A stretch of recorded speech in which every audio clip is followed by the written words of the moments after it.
बच्चों की तरह इंग्लिश ग्रामर सीखें। दोस्तों आज हमारे इस कोर्स का चौथा दिन है। आज भी मैं आपके लिए इंग्लिश ग्रामर का एक न्यू लेसन लेकर आया हूं जो कि आपके लिए सीखना इंतहाई ज़रूरी है, ख़ासकर अगर आपने अभी अभी इंग्लिश सीखना शुरू किया है। दोस्तों मुझे यकीन है कि आप हमारे इस कोर्स से काफ़ी ज़्यादा सीख रहे होंगे। वो इसलिए क्योंकि हम आपको ये कोर्स बिल्कुल बच्चों की तरह समझाते हैं। अगर आप हमारे इस चैनल पे न्यू हैं तो हमारे चैनल को ज़रूर सब्सक्राइब करें और साथ में बेल आइकन को प्रेस कर दें ताकि आपको हमारे आने वाली वीडियोस का नोटिफिकेशन फौरी रिसीव हो जाए। दोस्तों अगर आप इस सबक के नोट्स अपने मोबाइल या लैपटॉप में सेव करना चाहते हैं, जो कि आपको हर हाल में करने चाहिए, क्योंकि जब आप इस लेसन को अंडरस्टैंड कर लेते हैं तो आपने बाद में रिवीजन करना होता है। इसलिए आप इस सबक के नोट्स वीडियो के नीचे दिए गए लिंक से ज़रूर डाउनलोड करें।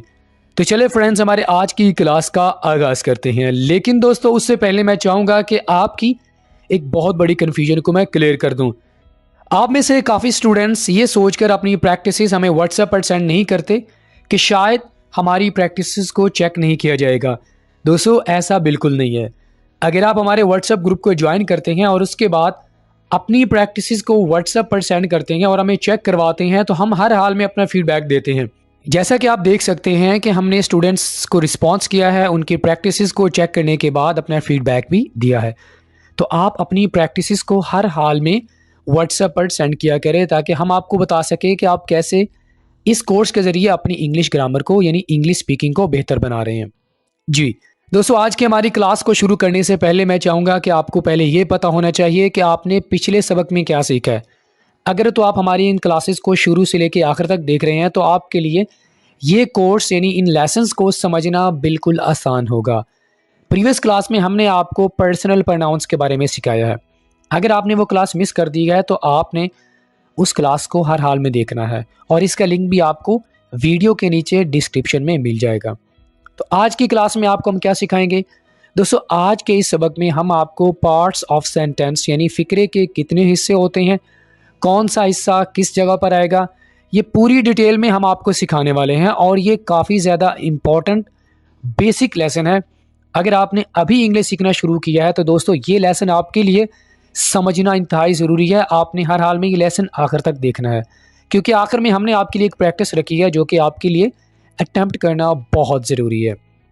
दोस्तों सबसे इम्पॉर्टेंट चीज़ इस लेसन को स्टार्ट करने से पहले जो आपने अपने जहन में रखनी है वो ये है कि एक सेंटेंस के हमारे पास कितने हिस्से होते हैं। यानी एक सेंटेंस जो हमारे पास बनता है, एक फ़िक्रा बनता है, वो कितनी चीज़ों से मिलकर बनता है। दोस्तों हमारे पास ये 5 चीज़ें हैं जिनसे मिलकर एक पूरा सेंटेंस बनता है। Subject, verb, object, predicate, complement. वैसे तो आपका एक जो सेंटेंस है जो आगे वाले को बात समझ आ जाती है वो 3 चीज़ों से मुकम्मल हो जाता है, और वो ये है सब्जेक्ट, वर्ब, ऑब्जेक्ट। अब आप कंफ्यूज हो रहे होंगे कि जब हमारा एक सेंटेंस 3 चीज़ों से मिलकर मुकम्मल हो जाता है तो ये जो नीचे वाली 2 चीज़ें हैं ये क्या हैं? आपकी ये कन्फ्यूजन मैं आज क्लियर करने वाला हूँ, और मैं आपको बताऊंगा कि आप एक छोटा सेंटेंस कैसे बना सकते हैं और एक बड़ा सेंटेंस अगर आपने बनाना हो तो आप कैसे बना सकते हैं। आपने लेसन आखिर तक ज़रूर देखना है। दोस्तों अगर आप इंग्लिश का एक छोटा और सादा जुमला बनाना चाहते हैं, ऐसा जुमला जो आगे वाले को आपकी बात पूरी कन्वे कर दे, तो उसके लिए हमारे पास सिंपल सा स्ट्रक्चर है, वो ये होगा subject, verb and object. Subject क्या होता है, वर्ब क्या होता है, ऑब्जेक्ट क्या होता है, यहाँ पर हम इस लेसन में डिस्कस नहीं करेंगे, क्योंकि दोस्तों अगर आप हमारी इन क्लासेस को सीक्वेंस के साथ देखते आ रहे हैं तो आपके लिए ये चीज़ काफ़ी ज़्यादा क्लियर होगी। तो आज के लेसन में हम आपको सिर्फ ये बताएंगे कि आप एक छोटा और सादा जुमला कैसे बनाते हैं, और इसका स्ट्रक्चर ये वाला होगा subject, verb and object. She drinks water. अब ये एक ऐसा छोटा सिंपल सा सेंटेंस है, जब आप बोलते हैं तो आगे वाले को बात समझ आ जाती है, यानी कोई भी कन्फ्यूजन नहीं रहती और आगे वाला कहता है यस मुझे आपकी बात समझ आ गई है। तो ये है एक स्ट्रक्चर, बुनियादी स्ट्रक्चर, जिसको यूज़ करके आप एक छोटा और सादा सा जुमला बना सकते हैं, सब्जेक्ट, वर्ब एंड ऑब्जेक्ट। ठीक है, लेकिन अगर आपकी ये ख्वाहिश है और आपके सामने कोई इस तरह का सेंटेंस आ जाता है जिसमें एक लंबा जुमला होता है। अब लंबा जुमला 2 सिचुएशन में हो सकता है, या तो उसमें प्रेडिकेट ऐड होगा या उसमें आखिर के सेंटेंस के आखिर में कॉम्प्लीमेंट को ऐड किया जाएगा। याद रखिएगा दोस्तों, इंग्लिश का एक लंबा जुमला बनाने के लिए जो हमारे पास स्ट्रक्चर होगा वो होगा ये: subject, predicate, verb, object and complement. अब कॉम्प्लीमेंट को मैंने आखिर में ऐड क्यों किया दोस्तों? क्योंकि कॉम्प्लीमेंट हमेशा सेंटेंस के आखिर में ही आएगा, ये कभी भी दरमियान में नहीं आएगा, ये सेंटेंस के हमेशा आखिर में आएगा। और प्रेडिकेट यहाँ पर हमने इसलिए ऐड किए हैं क्योंकि सब्जेक्ट के बाद जो भी हमारे पास आगे हिस्से होते हैं, यानी जो भी वर्ड्स होते हैं, वो प्रेडिकेट कंसीडर किए जाते हैं। तो यहाँ तक आपकी दो बातें क्लियर हो गई हैं, सिंपल सेंटेंस बनाने के लिए जो हमारे पास स्ट्रक्चर है, और अगर आप एक लंबा जुमला बनाना चाहते हैं तो आपके लिए स्ट्रक्चर क्या होगा। अब दोस्तों हम आपको वन बाय वन इन पांचों चीज़ों के बारे में बताएंगे, एग्जाम्पल्स के ज़रिए आपको समझाएंगे। और आपने बस एक चीज़ अपने माइंड में रखनी है कि सेंटेंस यानी सेंटेंस के जो हिस्से होते हैं वो हमारे पास बेसिक जो बुनियादी होते हैं वो तीन होते हैं: सब्जेक्ट, वर्ब एंड ऑब्जेक्ट।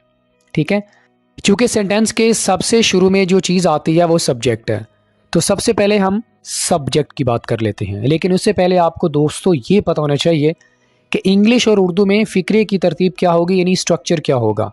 याद रखिएगा दोनों का स्ट्रक्चर डिफरेंट होता है। वो कैसे? ये हमारे पास उर्दू का सेंटेंस है, अली किताब पढ़ रहा है। यहाँ पर सीन ये होता है दोस्तों कि सब्जेक्ट, ऑब्जेक्ट एंड वर्ब, यानी यहाँ पर सब्जेक्ट पहले आएगा, उसके बाद ऑब्जेक्ट और उसके बाद वर्ब आता है, यानी SOV। इंग्लिश में क्या होता है? Ali is reading a book, subject, verb and object. फ़र्क सिर्फ इतना है कि उर्दू में सब्जेक्ट के बाद ऑब्जेक्ट आ जाएगा और इंग्लिश में क्या होता है कि जो ऑब्जेक्ट होता है वो आखिर में आएगा। तो ये वाली बात भी आपने समझ लिया है कि उर्दू और इंग्लिश में फ़िक्रे की तरतीब क्या होगी। ठीक है, अब वन बाय वन हम आपको बताते हैं कि सबसे पहले हमारे पास सेंटेंस के शुरू में क्या आता है जी, सब्जेक्ट। सब्जेक्ट क्या होता है? यानी जुमले में किसी भी काम के करने वाले को फाइल कहते हैं। ही इज़ अ बॉय, वो एक लड़का है।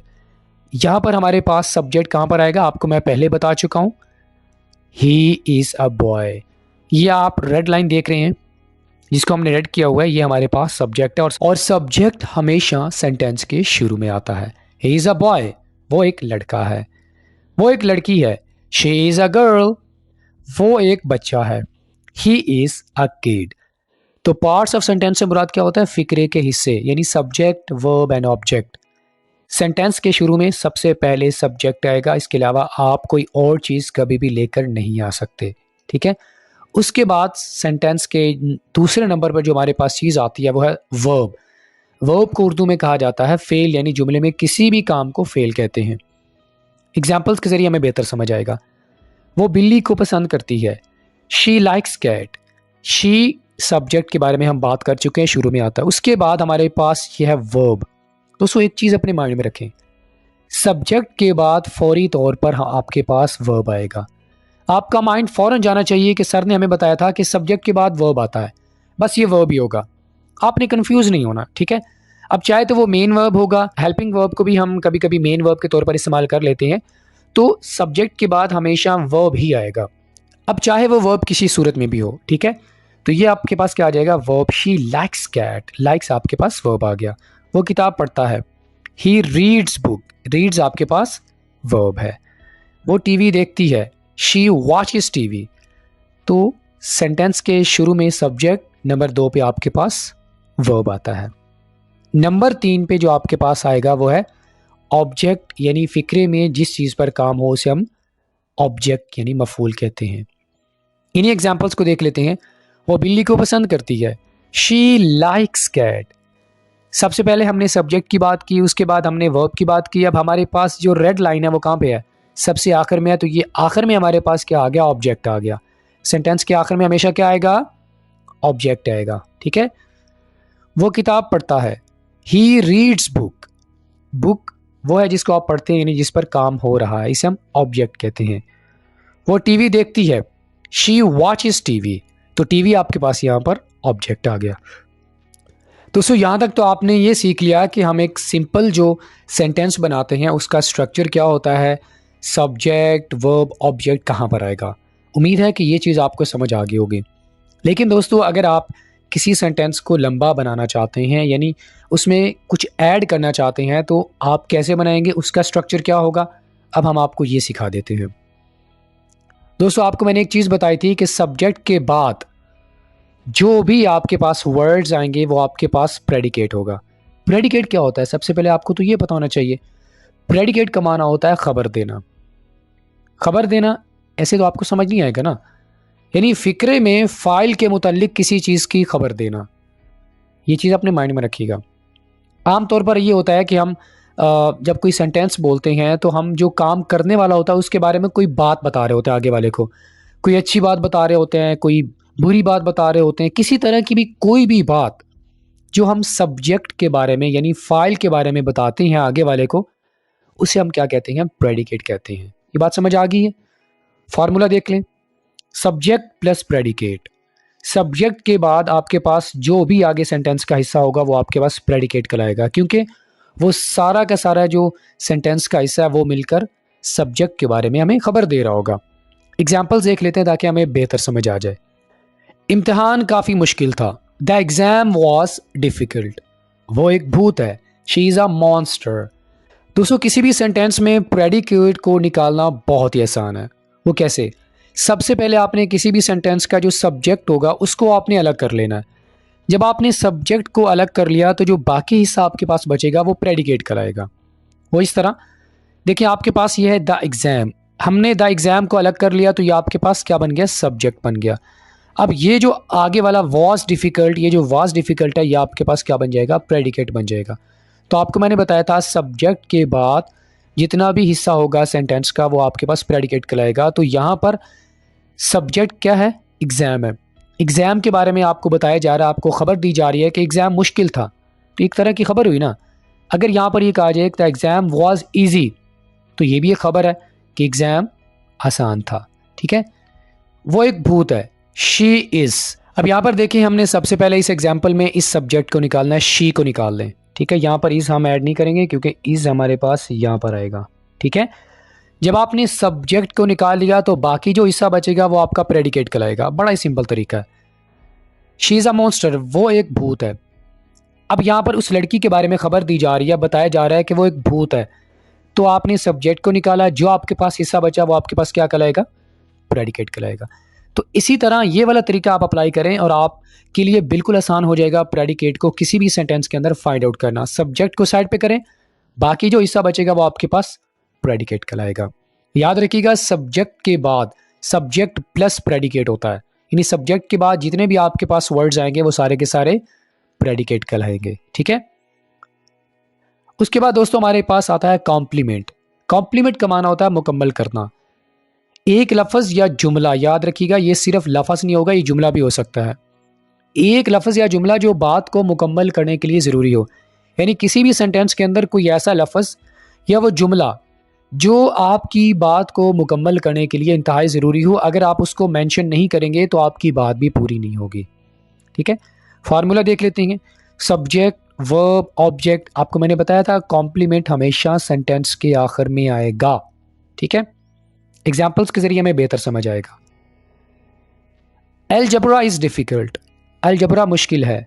आसिम इज क्यूट, आसिम प्यारा है। अब यहाँ पर थोड़ा सा जो सिचुएशन है वो मुख्तलिफ होगी। वो कैसे कि यहाँ पर हमने जो सब्जेक्ट है ये आपके पास पूरा का पूरा एज ए सब्जेक्ट के तौर पर आ जाएगा। अलजबरा आपके पास सब्जेक्ट है ना, ठीक है, ये आपके पास सब्जेक्ट आ गया अलजबरा।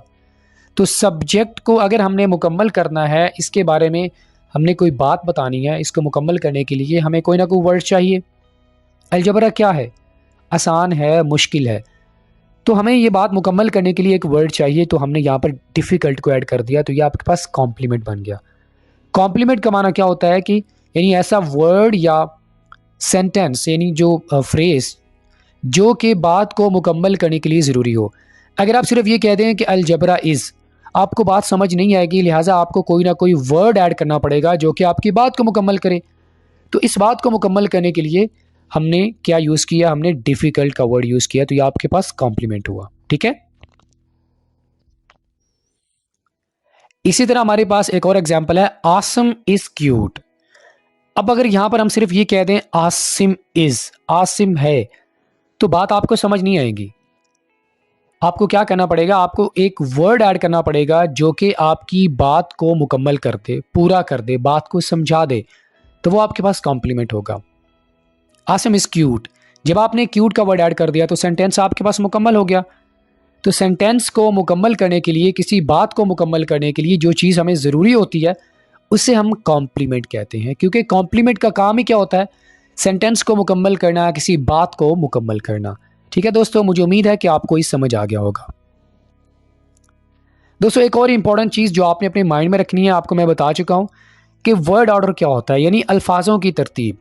सब्जेक्ट कहाँ पर आएगा आपको मैंने बता दिया है, वर्ब, ऑब्जेक्ट, ये तीनों चीज़ों के बारे में आपको मैं बता चुका हूँ। सबसे पहले तो सेंटेंस में हमारे पास सब्जेक्ट आएगा, उसके बाद वर्ब एंड देन आखिर में ऑब्जेक्ट आता है। ही रीड्स बुक, वो किताब पढ़ता है।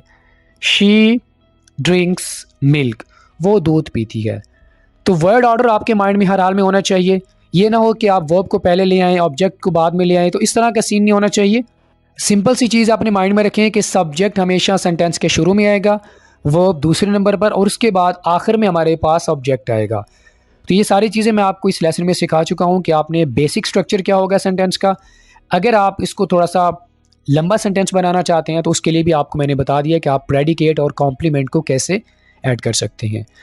दोस्तों जब आप किसी भी लेसन को अच्छे तरीके से समझ चुके होते हैं तो उसके बाद आपको चाहिए कि आप उस लेसन से रिलेटेड आपने प्रैक्टिस ज़रूर अटैम्प्ट करना होती है। तो ये आपके पास कुछ सेंटेंसेस हैं, आपने इन सेंटेंसेस की प्रैक्टिस को अटैम्प्ट करना है। और आपने क्या करना है, इसमें से जितना भी आपको मैंने सिखाया है, subject, verb, object, predicate, complement, आपने इन चीज़ों को फाइंड आउट करना है। आपने इनको अटैम्प्ट करने के बाद आप मुझे व्हाट्सएप पर सेंड करें और मैं आपको फीडबैक ज़रूर दूंगा। दोस्तों अगर आपको आज की क्लास अच्छी लगी हो तो आपने लाइक करना है, अपना फीडबैक हमें ज़रूर दीजिएगा। आपने हमारा चैनल अगर अभी तक सब्सक्राइब नहीं किया तो हमारे चैनल इल्म डेयरी को ज़रूर सब्सक्राइब करें। फ्रेंड्स आपके साथ मुलाकात होगी नेक्स्ट किसी और लेक्चर के साथ। टिल देन अल्लाह हाफिज़।